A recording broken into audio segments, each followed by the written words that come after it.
Amerikan Kongresi'nin Türkiye'nin F-16 talebine yeşil ışık yakmasıyla birlikte Anadolu Ajansı olarak bu uçakların dünyada üretildiği tek yer olan Greenville'e geldi. Özel izin gerektiren bu askeri üsse giren ilk Türk medya ekibi olarak F-16 Block 70 ve 72 serisinin sahip olduğu yetenekleri yerinde görme fırsatımız olacak. 5. nesil savaş uçaklarının üretildiği bir dünyada F-16 uçakları hala birçok NATO ülkesi tarafından aktif olarak kullanılmaya devam ediliyor.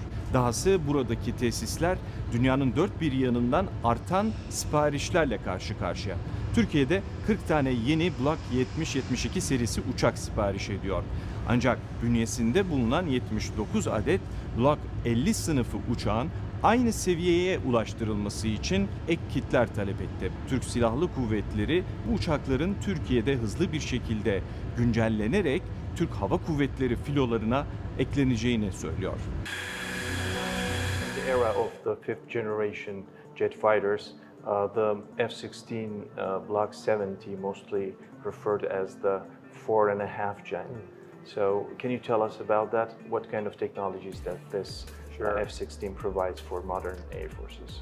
The F-16 has adapted through a block structure. So if you're familiar, it started with the Block 10. Many nations have adapted, and from that Block 10 in Turkey we see the Block 30, 40, 50, and 50 plus.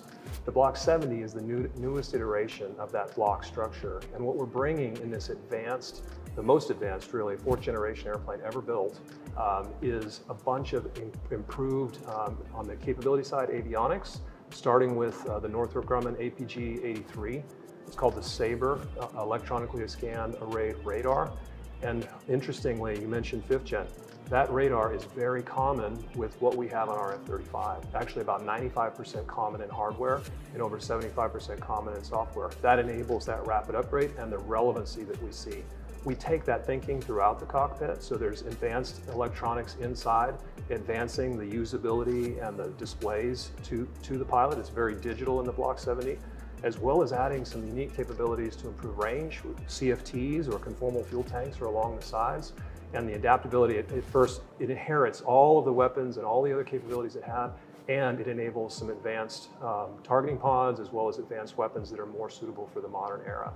In addition to that, we've continued to make it more reliable and sustainable. The one that we like to talk about is all fighters around the globe. They have a limited life expectancy, typically about 8,000 hours. In the Block 70, we re-engineered and took that life expectancy out to 12,000 hours. That life expectancy not only gives modern air forces the chance to fly their airplanes well into the 2060s, should they choose, but it also reduces the amount of maintenance and it separates the time between intervals of inspection and maintenance, reducing overall life cycle costs. So right now we have about 132 aircraft in backlog with 8 aircraft that have already been delivered. And we believe there's probably another 300 aircraft out there from a demand perspective from other allies around the world. As far as what we build around the globe, we have more than 470 suppliers all around the world that help provide parts and pieces for the F-16 that are ultimately assembled here in South Carolina.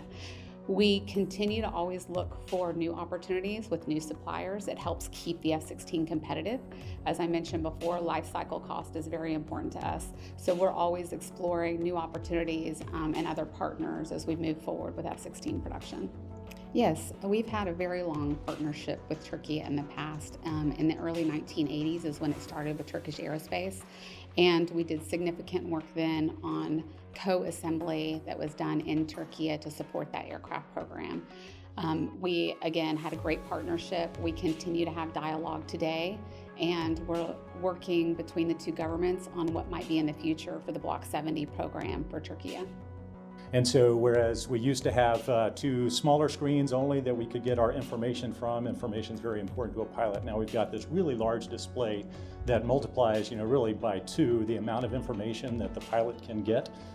So our new long-range radar, it's an active electronically scanned array radar, which is not only more reliable than your old mechanically scanned radars, but it can also see things at much further distances.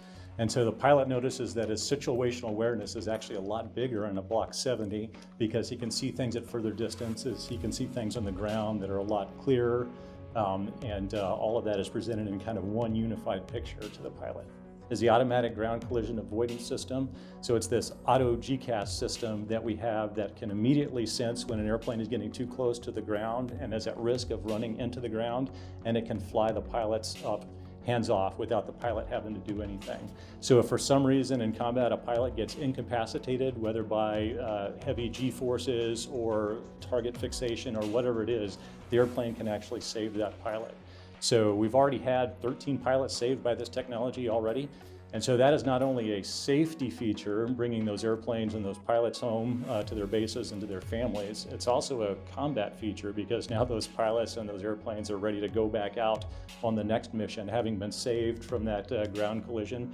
That we've incorporated into the Block 70, there were 26 areas actually that were improved on a new Block 70 airframe to increase the service life. 50% increase in service life on the new aircraft. So what that really means to us, it means fewer inspection intervals, longer inspection intervals, and sometimes we actually eliminated some inspections with the improvements we made to the airframe.